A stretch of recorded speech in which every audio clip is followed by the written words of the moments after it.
क्या वो इसराइल में बच्चों को इस्लाम मुखालिफ तालीम देते हैं? क्या यहूदी दीगर लोगों को दूसरे दर्जे का इंसान समझते हैं? रॉकेट पर रॉकेट फायर हुए। थोड़ी देर बाद हमला रुक गया। लोग अपनी पनाहगाहों से निकले और सब घरों की तरफ भागे। आप यकीन नहीं करेंगे कि वो कैसे भाग रहे थे, जैसे अल्लाह ने सूर फूंक दिया हो। तुम कत्ल ना करना, ये तमाम यहूदियों के लिए हुक्म है। तुम अपने हम मजहब को कत्ल ना करना, लेकिन तुम मुसलमान को मार सकते हो। उनके खून पर तुम्हारा हक है। इस तरह वो लोगों के लाशऊर में अपनी सोच नक्श करते हैं।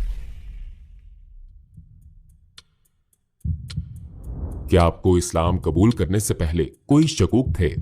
इस्लाम कबूल करने से पहले मेरे जहन में कोई मजहब नहीं था। मैं एक और तरीके से बताता हूँ। ये थोड़ा मज़ाक़ खेज बात हो सकती है, लेकिन मैं जब भी अपने घर से निकलता तो कहता, इन नंबरों को गिनो। मैंने एक रस्म बना ली थी, 7 नंबर दबाएं। मुख्तलिफ रस्मात। मैंने दूसरे खुदा अपना लिए थे। इंसान को फितरी तौर पर एक खुदा या सरप्रस्त की जरूरत होती है। चूँकि मुझे मालूम नहीं था कि इस्लाम क्या है, मैं किसी तरह खुद को बचाना चाहता था। किसी ने आयतुल कुर्सी की तिलावत की और मैंने आयात की तादाद गिनी। वक्त के साथ साथ मुझे कुछ ऐसा याद आता है। मेरी याददाश्त बहुत मुबहिम है। मुझे मजहब में ज्यादा दिलचस्पी नहीं थी। मेरा मतलब है, मैं कॉलेज में था, 20 या 21 साल का था। हम अपने वालिद की गाड़ी में घर जा रहे थे। उस वक्त हम आजरबाईजान में थे। रेडियो पर एक आदमी था, खुमैनी नाम का इमाम। वो किसी बारे में बात कर रहा था। मैंने पूछा, डैड क्या ये नबी है? मेरे वालिद ने हंसते हुए कहा, कैसा नबी? ये उसका साया भी नहीं हो सकता। ये नबी नहीं है, ये इमाम वगैरह है। तब मैंने सोचा, नबी क्या होता है? कोई नबी कैसे बन सकता है? मैंने इससे आगे नहीं सोचा और जवाब तलाश नहीं किया। मेरा मतलब है कि मैं भूल गया, लेकिन फिर भी मैं इस बात को मुकम्मल तौर पर कभी नहीं भूला। जब मैंने सवाल दोबारा पूछा तब मैं 26 साल का था। मैं उसी जगह पर था। मेरी जिंदगी में मजहब से मुतल्लिक कुछ नहीं था, ना यहूदियत ना ईसाइयत। मैं कहूंगा मैं यहूदी हूँ अगर ये मेरे लिए अच्छा है। मैं कहूंगा अल्हम्दुलिल्लाह मैं मुसलमान हूँ, लेकिन मुझे अल्हम्दुलिल्लाह मैं मुसलमान हूँ के अलावा इस्लाम के बारे में कोई इल्म नहीं था। जब आप कलमा शहादत पढ़ने के बाद मुसलमान हुए तो आपको कैसा महसूस हुआ?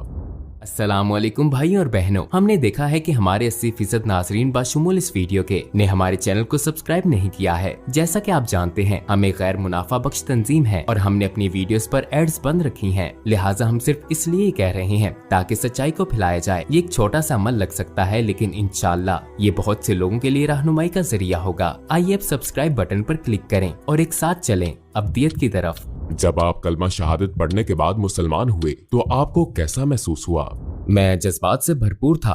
मैं कलमा शहादत पढ़ने से पहले ही मजहब पर तहकीक करके मुसलमान हो चुका था। मेरा मतलब है कि किसी ने मुझे कलमा पढ़ने के लिए नहीं कहा था। मैं आपको बता सकता हूँ, किसी ने मुझे अशहदु अल्ला इलाहा इल्लल्लाहु व अशहदु अन्ना मुहम्मदन अब्दुहु व रसूलुहु कहने पर मजबूर नहीं किया था। जब मैंने मजहब का मुतालिया किया तो मालूम हुआ कि मैंने कलमा पढ़ा है। जब मैंने हकीकत में कलमा पढ़ा तो ये जानते हुए पढ़ा कि इसका मतलब क्या है, क्योंकि मेरे पास अपने ईमान की बुनियाद के तौर पर तमाम इल्म मौजूद था। मुझे हराम चीजों, सय्यार, ईमान, इबादत की बुनियादी बातों, कुरान, तफसीर, सब चीजों के बारे में इल्म था। मैंने ये इल्म सालों में हासिल नहीं किया। ये मैंने गहरी दिलचस्पी और तहकीक से 6 से 7 माह में हासिल किया है। चूंकि बुनियाद में पहले ही रख चुका था, इसलिए जब मैंने कलमा पढ़ा तो मैं बहुत खुश और मसरूर था। क्या यहूदी दूसरे लोगों को कमतर समझते हैं? सेहोनी इसी तरह देखते हैं। ज्यादातर इसका ताल्लुक सेहोनियत से है। वो कहते हैं, कोई भी शख्स जो यहूदियत के अलावा किसी भी मजहब का पैरोकार है, उसे हमारी खिदमत के लिए बनाया गया है। उन्हें कत्ल करना, उन पर जुल्म करना हमारे लिए एक अच्छा अमल है और बाइसे सवाब भी है। मैं आपको एक मिसाल देता हूँ। 2 साल कबल ईद उल फितर के मौका पर गजा इसराइल में कत्लेआम हुआ था, जिसमें फलस्तीनियों को कत्ल किया गया था। एक टीवी चैनल पर राइट विंग के इंतहा पसंद की शोहरत रखने वाला एक इसराइली कह रहा था, फलस्तीनी मुसलमानों को मारना गलत नहीं है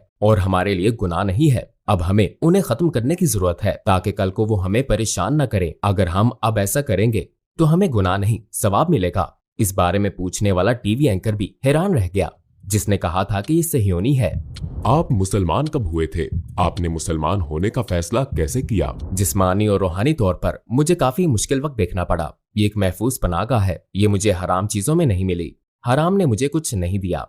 मेरी महफूज पनाहगाह एक ऐसी चीज है जिसने मेरी रूह को मुतमईन किया, जिसने मुझे मुकम्मल तौर पर मुतमईन किया। वो चीज इस्लाम थी। एक वक्त ऐसा था जब मैं आजमाइश से गुजर रहा था और ये आजमाइश सही नहीं जा रही थी। मैंने खुद से कहा मैं हर रोज गाने और बहुत सी दूसरी चीजें सुनता हूँ, तो एक बार इस तुर्क इस्लामी आलिम को सुन लेता हूँ और देखता हूँ कि वो क्या कहता है। तो इस तरह मेरा इस्लाम से तारुफ हुआ। नबी कैसे थे, मैंने सैयार के बारे में, रसूल सल्लल्लाहु अलैहि वसल्लम की जिंदगी के बारे में ये टॉक शो सुनकर इस्लाम सीखा। इस तरह मैंने अपने मजहब के बारे में सीखा, यहाँ तक कि मेरे दोस्त कहते हैं और मैं इसकी तस्दीक करता हूँ, मैंने यूट्यूब से मोटरसाइकिल पर हेडसेट लगाकर अपना मजहब सीखा। मैं आपको ये बता सकता हूँ क्योंकि मेरे पास यही फारिग वक्त होता था। मुझे किताबें पढ़ने की आदत नहीं थी। सबसे पहले मैंने इस बारे में बातें सुनी कि हमारे नबी सल्लल्लाहु अलैहि वसल्लम कौन है और सहाबा कौन थे। मैंने 1.5 माह बाद नमाज पढ़ना शुरू की और बाद में 2 माह बाद मैंने दिन में 5 वक्त नमाज पढ़ना शुरू कर दी। 1 साल बाद मैंने रोजा रखना शुरू कर दिया। मैं समझ गया था कि रोजा क्या होता है। मैंने रोजमर्रा जिंदगी में हर घंटे में आहिस्ता आहिस्ता और सब्र से अपनी सीखी हुई हर चीज पर अमल करना शुरू कर दिया। इस तरह मैंने इस्लाम को पाया। जब से मैं मुसलमान हुआ हूँ मैं बहुत खुश, निडर और मजबूत महसूस करता हूँ। मुझ में एक एनर्जी आ गई है जो ये फराहम करता है। क्या वो इसराइल में बच्चों को इस्लाम मुखालिफ तालीम देते हैं? इसराइल में सबसे संजीदा टीचर टीवी है। मेरा मतलब है टीवी। मैं कोई इसराइली टीवी चैनल नहीं देख सकता क्योंकि अगर देखूं तो मैं गुस्से से अपने दांत पीस डालूंगा। इतने झूठ और बहतान मैंने किसी और चैनल को इस अंदाज में इतनी मुबालगा राय करते नहीं देखा क्योंकि वो आपके लाशूर की तरबियत पर बहुत ज्यादा सरमायाकारी करते हैं। फलस्तीनी दहशतगर्द, कोई जुमला फलस्तीन और दहशतगर्दों की जिक्र से खाली नहीं है। जालिम तुर्किया, जालिम तुर्क। हालिया बरसों में तुर्किया के अलावा कोई भी इसराइल और उसके जुल्म के खिलाफ खड़ा नहीं हुआ, तो वो टीवी चैनल्स पर तुर्किया और इससे मुतल्लिक हर चीज को इस तरीके से पेश करते हैं। आपको लगता है कि जो भी बात करता है वो जेल जाता है या जो कोई बात करता है उसे गोली मार दी जाती है। वो इन ख्यालात को लोगों के लाशऊर में बिठाने की कोशिश करते हैं और यही कुछ इस्लाम के साथ भी। वो इस्लाम दुश्मनी को परवान चढ़ाते हैं। जब एक फलस्तीनी मुजाहिद अपने ही मुल्क के लिए लड़ता है तो वो दहशतगर्द बन जाता है, लेकिन अगर आप किसी बच्चे को गोली मारकर कत्ल करते हैं तो ये सहयोनियत है, आपने अपना मुल्क बचाया। वो लोगों के जहनों में ये ख्यालात डालते हैं। मीडिया के मैदान में मुसलमानों और खास तौर पर फलस्तीनी मुसलमानों के खिलाफ जंग जारी है। तौरात में 10 अहकामात हैं। तुम कत्ल ना करना, चोरी ना करना, तुम धोखा ना देना, तुम जिना ना करना और इस तरह के 10 अहकामात हैं। वो ये सब तौरात में देखते हैं लेकिन फिर कहते हैं तुम अपने हम मजहब को कत्ल ना करना। करप्शन, वो अभी करप्शन कर रहे हैं। तुम अपने हम मजहब को कत्ल ना करना लेकिन तुम मुसलमान को कत्ल कर सकते हो, उसका खून तुम्हारा हक है। इस तरह वो इन ख्यालात को लोगों तक पहुंचाते हैं। यरूशलेम के बारे में इसराइल का मौकफ क्या है? ये मुसलमानों पर इतना जुल्म क्यों करते हैं? यरूशलेम इसराइल का सबसे अहम मसला है। ये सहयोनियत की अव्वलीन ख्वाहिश और ख्वाब है। दीवार गरिया का मतलब है यरूशलेम, इसीलिए उन्होंने इसे ये नाम दिया है। वो इसमें दाखिल नहीं हो सकते और ये मस्जिद अक्सा और हैकल सुलेमानी के नीचे है। मेरा मतलब है वो इस दीवार पर रो रहे हैं। दीवार के पीछे वो अल-अक्सा और यरूशलेम के लिए रोते हैं। हैकल सुलेमानी अल-अक्सा के नीचे है। सहयोनियत में उनके अकीदे के मुताबिक एक दिन वो अल-अक्सा को तबाह कर देंगे और हैकल सुलेमानी को दरियाफ्त कर लेंगे। और हैकल सुलेमानी के बिल्कुल सामने एक पहाड़ पर यहूदियों का कब्रिस्तान है। यहूदी लोग इसी कब्रिस्तान से दोबारा जिंदा होंगे और हैकल सुलेमानी पहुंचेंगे और यहाँ जमीन पर जन्नत में रहेंगे और सहयोनियत दुनिया पर हुक्मरानी करेगी। ये उनका ख्वाब और उनकी ख्वाहिश है और उसे पूरा करने के लिए यरूशलेम अहम है। जब वो यरूशलेम पर हमला करते हैं, जो वो हर रोज करते हैं, अल-अक्सा यरूशलेम मुकम्मल तौर पर इंशाअल्लाह ऐसा कभी नहीं होगा। अगर वो अल-अक्सा को गिरा देते हैं तो इस बात की निशानी होगी कि वो दुनिया पर हुकूमत करते हैं और वो हैकल सुलेमानी भी बनाएंगे। इसीलिए यरूशलेम उनके लिए वाकई अहम है। यरूशलेम वो जगह है जहाँ से उनकी फतह शुरू होगी। मैं जानता हूँ कि आपको इसराइल में इस्लाम पर अमल करने में मुश्किलात का सामना करना पड़ा, फिर आप तुर्किया चले गए। आपने तुर्किया में कैसे एडजस्ट किया? क्या आप यहाँ बतौर मुसलमान रहने में आसानी महसूस करते हैं? जब मैं कहता हूँ कि मैंने अपना मजहब यूट्यूब से सीखा है तो मेरा मतलब होता है उन स्कॉलर से जो यूट्यूब पर मेरे लिए काबिल भरोसा हैं। मोतबर सराय से जब मुझे असर अल सादा,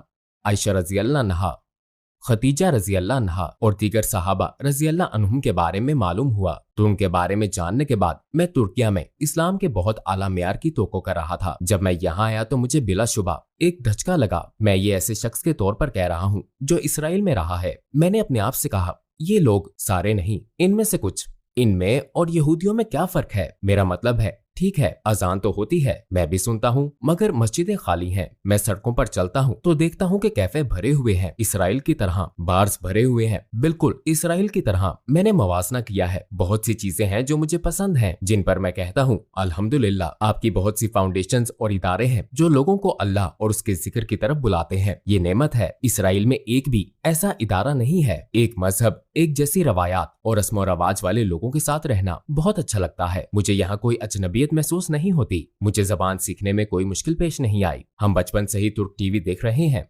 लेकिन कुछ चीजों ने मुझे मायूस किया और कुछ चीजों ने मुझे सुकून दिया है। दुख होता है जब लोग मेरी नमाज का मजाक उड़ाते हैं। ये देखकर तकलीफ होती है कि लोगों को नमाज पढ़ने में मुश्किल का सामना करना पड़ता है। जब मैं इसराइल में नमाज पढ़ता था तो मेरे कोलीग कहते थे, आप अपनी नमाज अदा करें, पैकेज दूसरे लोग डिलीवर कर देंगे, अपनी नमाज ना छोड़ें। लेकिन यहाँ लोग कहते हैं, तुम बहुत लंबी नमाज पढ़ते हो, बहुत हो गया। और लोग कहते हैं, मैं मुसलमान हूँ लेकिन मसाजिद को बंद करते हैं, इन इदारों को बंद करते हैं, इन मदारिस को बंद करते हैं। तुम कौन हो? मैं मुसलमान हूँ। यहूदी भी ऐसी बातें नहीं करते, वो कैसे कर सकते हैं? मेरी समझ से बाहर है, इसलिए मुझे धचका लगा था। खत्म करने से पहले क्या आप मजीद कुछ कहना चाहते हैं? मैं ये कहना चाहता हूँ कि अगर हमने कुरान और सुन्नत को ना थामा तो हम झूठी किताबों के पीछे लग जाएंगे, हम सच्चे रास्ते से भटक जाएंगे। अगर हमें सच्चा रास्ता मिल गया तो इंशाअल्लाह हम निजात पालेंगे। हमें खुशी है कि आपने सवालों के जवाब सच्चाई और ईमानदारी से दिए। आपने जो कुछ हमें बताया, आपका इखलास है। हमें यहाँ टुवर्ड्स इटर्निटी में आपके साथ वीडियो शूट करके खुशी हुई है। अल्लाह आप पर करम फरमाए। मैं भी बहुत खुश हूँ। अल्लाह आप सब पर रहमत फरमाए और अल्लाह आपके काम में बरकत डाले। अस्सलाम वालेकुम।